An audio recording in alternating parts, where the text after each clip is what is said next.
Bon, mon nom est Alain Saunier, je suis professeur honoraire à l'Université de Montréal.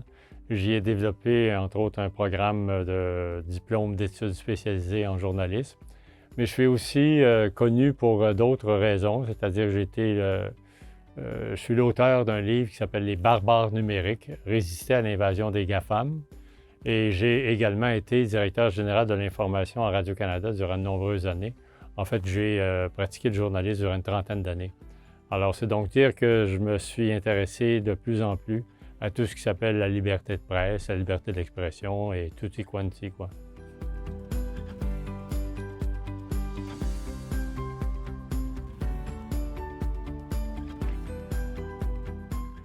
Comme journaliste, on s'intéresse toujours à la liberté d'expression.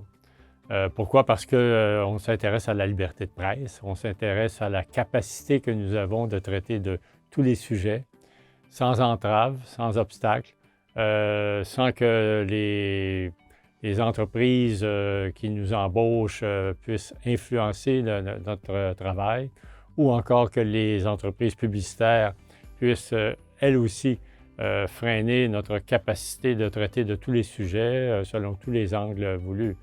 Alors, comme journaliste, je me suis toujours intéressé au droit à l'information et à la liberté d'expression parce que la liberté d'expression et la liberté d'information font partie la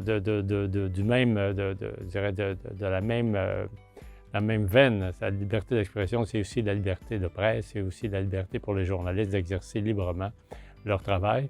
Et aussi, c'est la liberté pour chaque individu de pouvoir exercer leur liberté de parole, leur liberté d'être en désaccord, leur liberté d'être en accord, etc.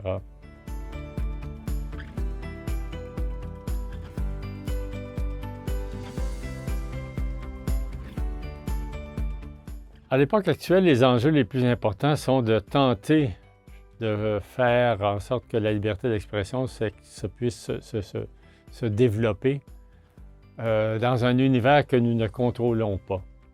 Et je m'explique. L'univers numérique est cet univers dans lequel on est à l'heure actuelle.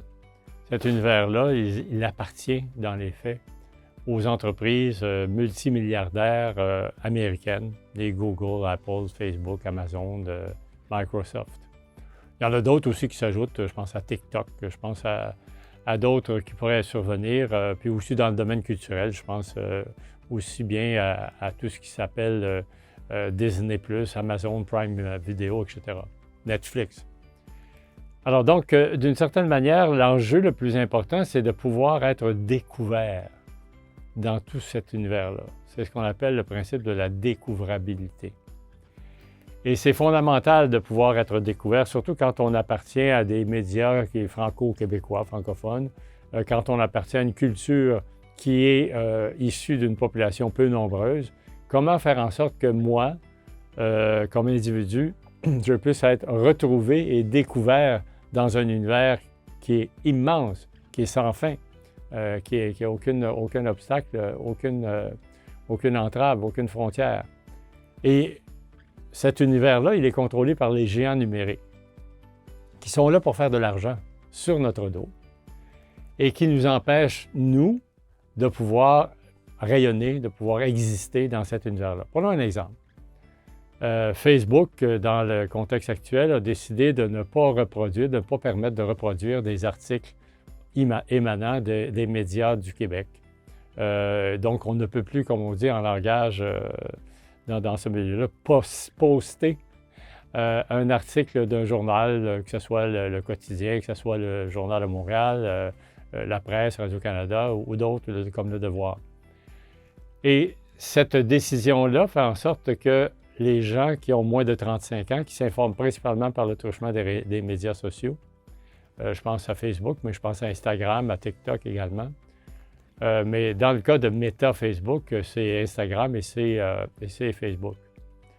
Et ça signifie qu'on n'aura plus accès à nos médias. Ça signifie que l'information va avoir été évacuée. L'information sur ce que nous sommes, notre propre actualité, ne sera plus présente sur les médias de Meta. Qu'est-ce que ça a comme conséquence? C'est que ça va laisser un immense vide. Ça va permettre à ce que la désinformation puisse rayonner davantage que l'information. Et ça, moi, c'est ce que j'appelle le combat extrême du 21e siècle, c'est le combat entre l'information et la désinformation. Donc, par conséquent, les enjeux sont de pouvoir percer, de pouvoir être découvert dans un univers où notre information, notre culture va pouvoir être présente. Et c'est la raison pour laquelle, si je devais écrire un nouveau livre, là, mon premier livre il y a 2 ans, il y a presque 2 ans, avait pour titre « Les barbares numériques résister à l'invasion des GAFAM ».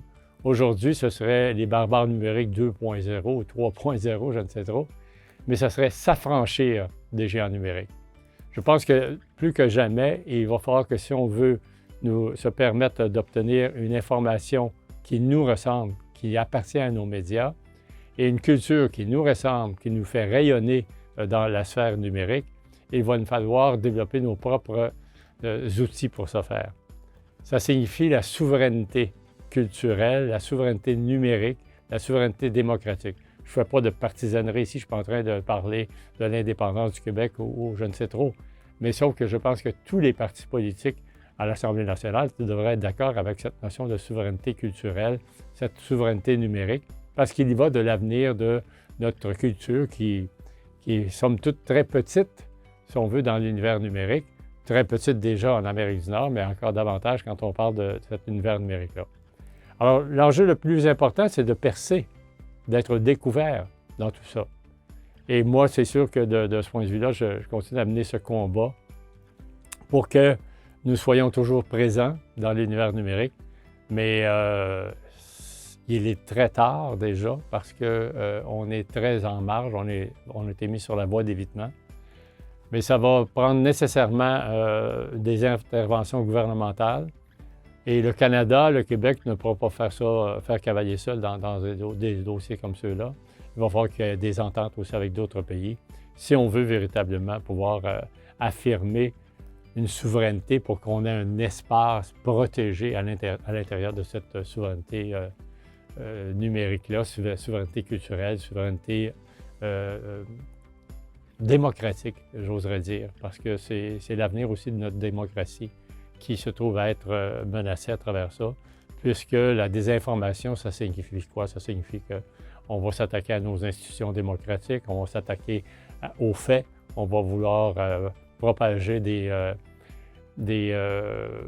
propos mensongers, et puis c'est ça qui va prendre le dessus, et ça, vraiment, là, ça peut nous mener trop loin et perdre ce qu'on a probablement de plus cher, qui est notre liberté d'expression et notre démocratie.